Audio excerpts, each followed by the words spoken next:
Hello good morning student. आज class inter में हम लोग पढ़ेंगे वांछित जीन की वाहक जीन से जोड़कर पुनर्संयोजित डीएनए अणु का निर्माण कैसे होता है। ठीक है, और इसके पहले वाले लेक्चर में हम लोगों ने काफ़ी कुछ पढ़ा था और आज हम लोग देखते हैं कि वांछित जीन को वाहक जीन से जोड़कर पुनर्संयोजित डीएनए अणु का निर्माण कैसे होता है। ठीक है, तो सुनिएगा, इस चरण में वांछित जीन को वाहक डीएनए अणु से जोड़कर पुनर्संयोजित डीएनए अणु बनाया जाता है।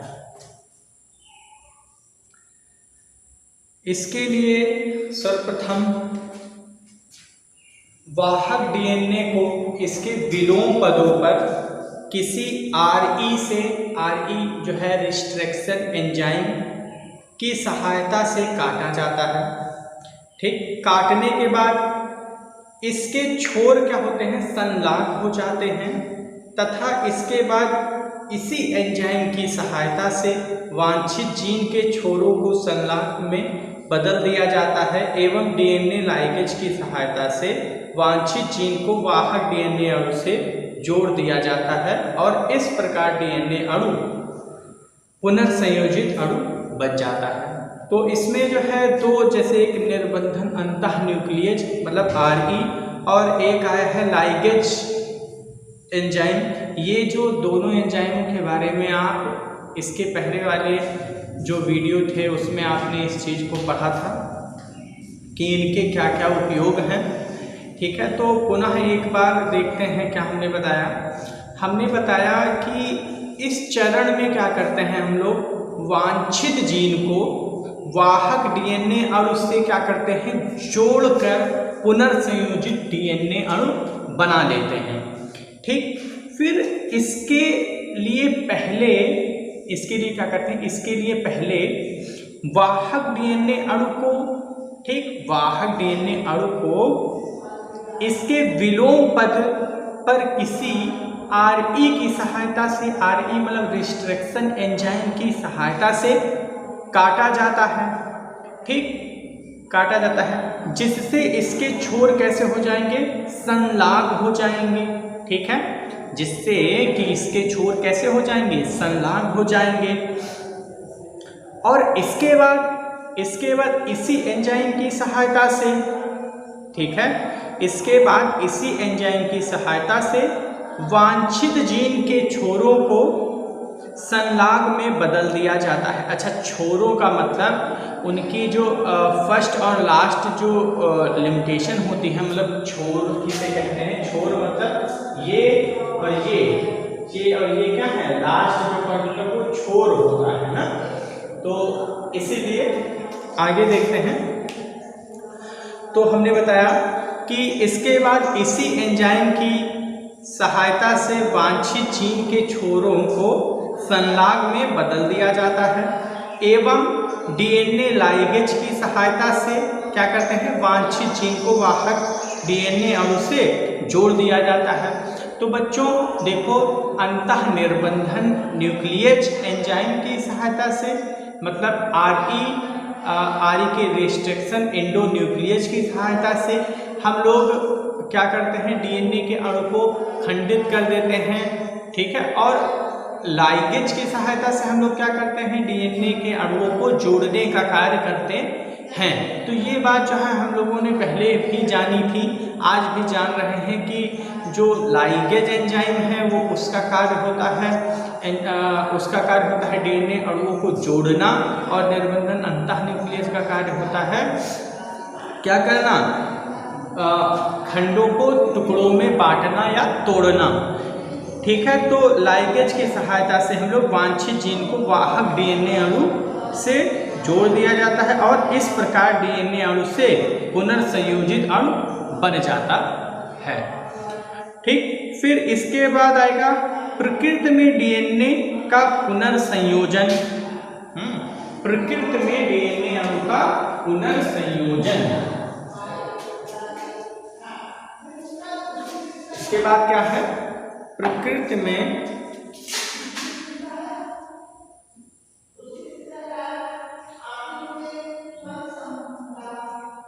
ठीक है, इसके बाद क्या हमने बताया, इसके बाद हमने बताया प्रकृति में, ठीक है, इसके बाद हमने बताया था प्रकृति में डीएनए का पुनर्संयोजन। तो इसमें क्या होता है, प्रकृति में डीएनए का पुनर्संयोजन समजात एवं असमजात दोनों ही प्रकार के डीएनए अणुओं के बीच होता है।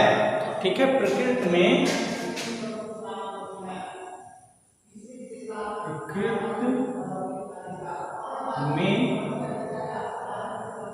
डीएनए का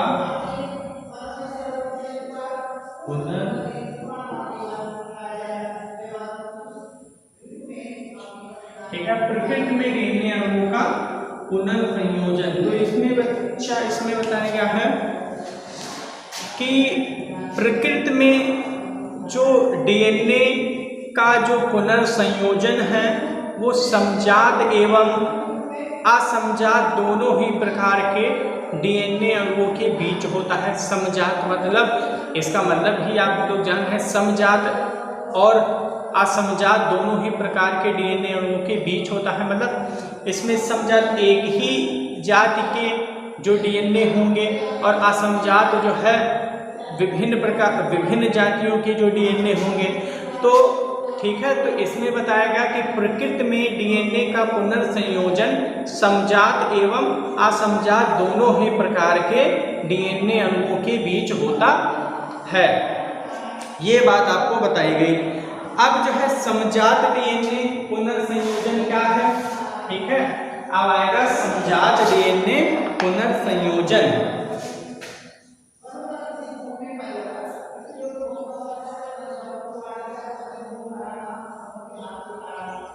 समजात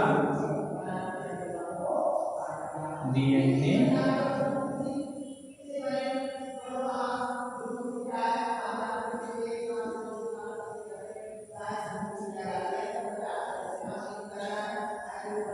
ठीक है। अब समजात डीएनए पुनर्संयोजन क्या है, ये कैसे तैयार होता है? तो बच्चों यह निम्नलिखित प्रक्रियाओं द्वारा तैयार होता है। पहला है रूपांतरण विधि। इसमें क्या होता है, इसका अध्ययन जो है सन 1928 में किया गया था। ठीक है, इस विधि में संवर्धन माध्यम में आनुवांशिक पदार्थ का अवशोषण करके नई जीवाणु कोशिकाओं का निर्माण करते हैं। इसके बाद है रूपांतरण।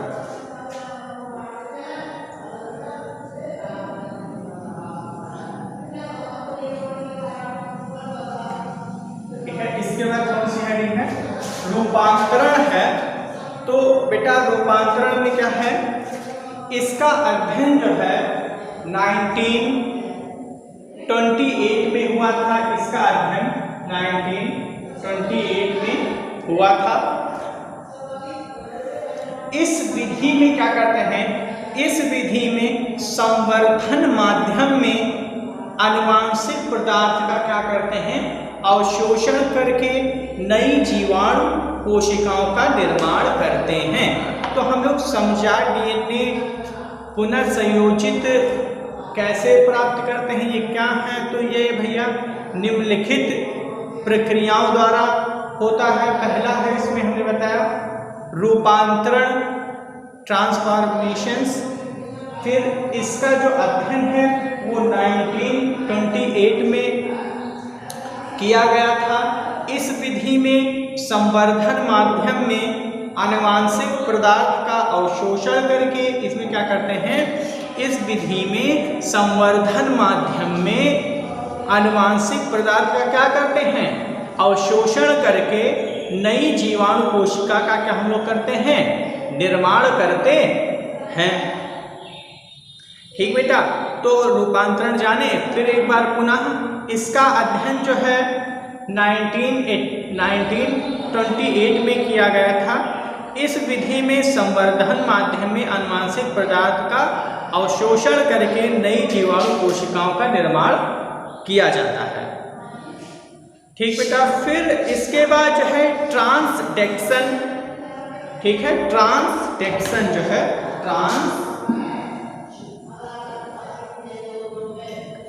इसके बाद है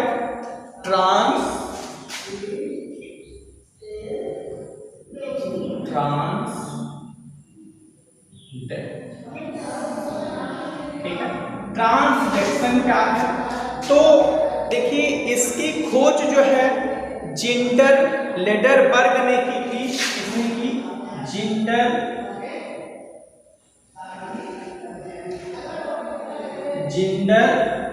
किसने है? लेडरबर्ग, ठीक है।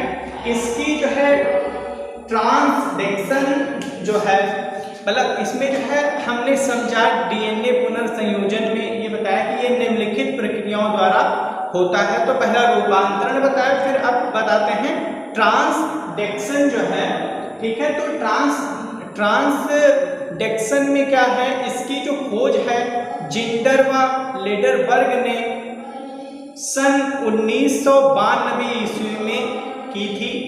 तो बेटा इस विधि में जब एक जीवाणु भोजी दूसरे जीवाणु भोजी पर आक्रमण करता है तो पहले जीवाणु से प्राप्त आनुवंशिक पदार्थ दूसरे जीवाणु में रूपांतरित कर दिया जाता है और नए जीवाणु का निर्माण कर लिया जाता है, ठीक है।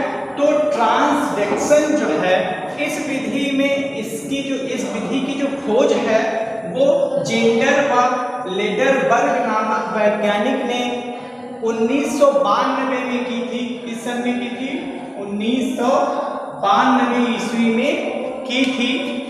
और इस विधि में उन्होंने बताया, ठीक है, इस विधि में जो है लिंडर और लेडरबर्ग ने बताया कि जब एक जीवाणु भोजी, ठीक है, सुनिएगा, कि जब एक जीवाणु भोजी दूसरे जीवाणु भोजी पर आक्रमण करता है तो पहले जीवाणु से प्राप्त आनुवंशिक पदार्थ दूसरे जीवाणु में क्या होता है? रूपांतरित कर दिया जाता है और नए जीवाणु का निर्माण कर लिया जाता है। तो इसमें समझने वाली ये बात है कि जो जीवाणु भोजी होते हैं ना, वो क्या करते हैं, जब जीवाणु भोजी दूसरे जीवाणु पर क्या करते हैं? आक्रमण करते हैं, तो पहले जीवाणु से प्राप्त वो आनुवंशिक पदार्थ दूसरे जीवाणुओं में क्या हो जाता है? रूपांतरित हो जाता है, ठीक है। जिससे क्या प्राप्त होगा? जिससे कि एक नई नस्ल प्राप्त होगी, एक नए जीवाणु कोशिका का निर्माण होगा, ठीक। तो आज हम लोगों ने अभी तक कितना पढ़ा? वांछित जीन को वाहक जीन से जोड़कर पुनर्संयोजित डीएनए अणु का निर्माण पढ़ा। उसके बाद प्रकृति में डीएनए का पुनर्संयोजन पढ़ा। फिर उसके बाद समझा डीएनए पुनर्संयोजन किस प्रकार होता है। तो हमने बताया ये निम्नलिखित प्रक्रियाओं द्वारा होता है। उसमें हमने बताया रूपांतरण और ट्रांसडेक्शन जैसी विधियों का हमने उल्लेख किया और आप लोगों को बताया।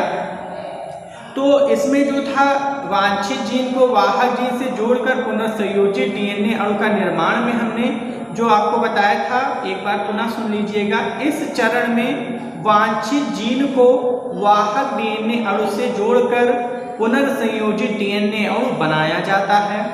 इसके लिए पहले वाहक डीएनए अणु को दूसरे विलोम पद पर किसी आरई की सहायता से काटा जाता है। मतलब आरई रिस्ट्रक्शन एंजाइम या निर्बंधन अंतः न्यूक्लियस एंजाइम की सहायता से क्या करते हैं बच्चों? डीएनए अणुओं के खंडों को हम लोग क्या करते हैं? काट लेते हैं।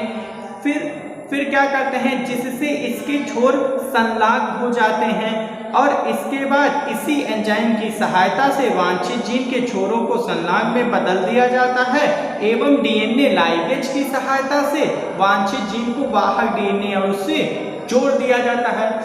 अच्छा, डीएनए लाइगेज का कार्य क्या है? डीएनए लाइगेज का जो कार्य है वो क्या है? डीएनए के अणुओं को क्या करना? आपस में जोड़ना, ठीक। तो इस प्रकार डीएनए अणु पुनर्संयोजित अणु बन जाता है। फिर प्रकृति में डीएनए का निर्माण हमने बताया, तो प्रकृति में डीएनए का पुनर्संयोजन समजात एवं असमजात दोनों ही प्रकार के डीएनए अणुओं के बीच होता है, जिसमें समजात डीएनए पुनर्संयोजन या निम्नलिखित प्रक्रियाओं द्वारा होता है। उसमें हमने बताया रूपांतरण विधि, तो हमने बताया था कि इसका जो अध्ययन है वो 1928 में किया गया था। इस विधि में संवर्धन माध्यम में अनुवांशिक पदार्थ का क्या करते हैं, अवशोषण करके नई जीवाणु कोशिका का निर्माण करते हैं। और फिर इसके बाद हमने बताया ट्रांसडेक्शन, तो इसमें बताया था कि इसकी जो खोज है वो जेंडरबर्ग लेडरबर्ग नामक वैज्ञानिकों ने 1992 ईस्वी में की थी। और इस विधि में उन्होंने बताया कि जीवाणु एक जीवाणु भोजी दूसरे जीवाणु भोजी पर आक्रमण करता है, तो पहले जीवाणु से प्राप्त अनुवांशिक पदार्थ दूसरे जीवाणु में रूपांतरित हो जाते हैं और इस प्रकार नए जीवाणुओं का निर्माण होता है। तो बच्चों आज के लिए बस इतना ही, और नेक्स्ट लेक्चर नेक्स्ट डे।